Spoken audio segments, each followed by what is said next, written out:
Pernahkah kamu merasakan ketidaknyamanan ketika berhadapan dengan tetangga yang sulit diajak bekerja sama atau bahkan pelit? Ya, terkadang hubungan dengan tetangga bisa memengaruhi kehidupan sosial kita lebih dari yang kita bayangkan.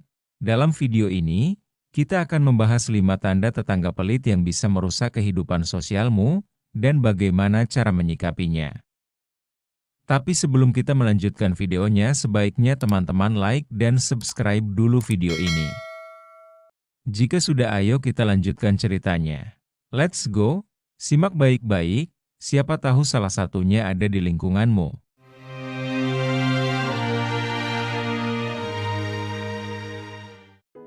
Tanda yang pertama, tidak pernah berbagi apapun. Kita semua tahu bahwa kehidupan bertetangga adalah soal memberi dan menerima. Tapi jika ada tetangga yang selalu menolak ketika kamu meminta bantuan kecil, seperti meminjam sesuatu atau meminta saran, itu bisa jadi tanda bahwa mereka terlalu pelit. Hal ini bukan hanya sekedar soal materi, tapi juga soal kebersamaan. Ini bisa menciptakan jarak emosional yang besar di antara tetangga, dan akhirnya kamu merasa terisolasi dari lingkunganmu. Tanda kedua, jarang ikut kegiatan sosial di lingkungan.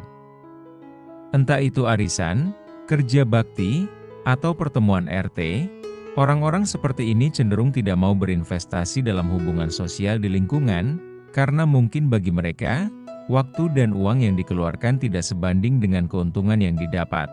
Hal ini bisa menyebabkan ketidakseimbangan di lingkungan, membuat orang lain merasa tidak adil karena mereka harus bekerja lebih keras sementara ada yang hanya diam saja.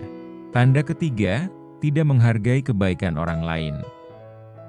Jika kamu pernah membantu mereka, tetapi tidak pernah menerima ucapan terima kasih atau balasan dalam bentuk apapun, itu bisa jadi tanda pelit. Bahkan sekedar ucapan terima kasih pun kadang tidak keluar dari mulut mereka. Ini bukan hanya soal materi, tetapi juga tentang etika dalam bertetangga. Mereka mungkin berpikir bahwa segala sesuatu adalah hak mereka tanpa perlu membalas kebaikan orang lain. Tanda keempat, selalu mengeluh soal uang. Setiap kali kamu berbicara dengan mereka, yang selalu muncul dalam percakapan adalah masalah keuangan. Meskipun tidak ada yang salah dengan berbagi kesulitan, tapi jika itu menjadi satu-satunya topik yang dibicarakan, bisa jadi mereka menggunakan alasan ini untuk menghindari berbagi atau berkontribusi di lingkungan. Tetangga yang pelit akan selalu mencari alasan agar tidak perlu ikut serta dalam kegiatan yang memerlukan kontribusi, seperti acara sosial atau kerja bakti. Tanda kelima, tidak mau ikut patungan. Ini mungkin adalah tanda yang paling menonjol. Ketika ada acara lingkungan yang memerlukan kontribusi bersama, mereka selalu mencari cara untuk menghindar. Entah itu dengan alasan tidak punya uang atau lupa, tapi setiap kali ada kesempatan untuk berkontribusi, mereka selalu tidak terlihat. Ini bukan hanya masalah uang, tapi soal rasa kebersamaan. Ketika satu orang tidak berkontribusi, beban jadi lebih berat untuk orang lain. Solusi dan penutup.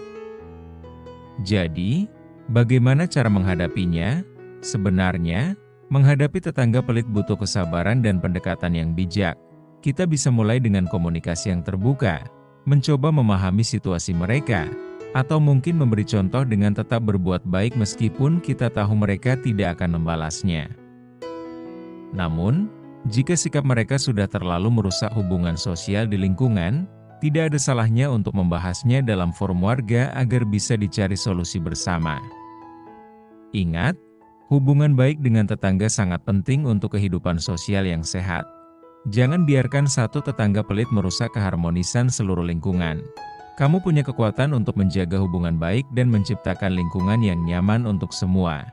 Jadi, waspadai 5 tanda tadi, dan pastikan hubunganmu dengan tetangga tetap harmonis. Jika kamu merasa video ini bermanfaat, jangan lupa untuk like, subscribe, dan bagikan ke teman-temanmu. Kita akan terus membahas topik-topik menarik lainnya tentang kehidupan sosial dan tips berhubungan dengan orang lain. Sampai jumpa di video selanjutnya. Terima kasih.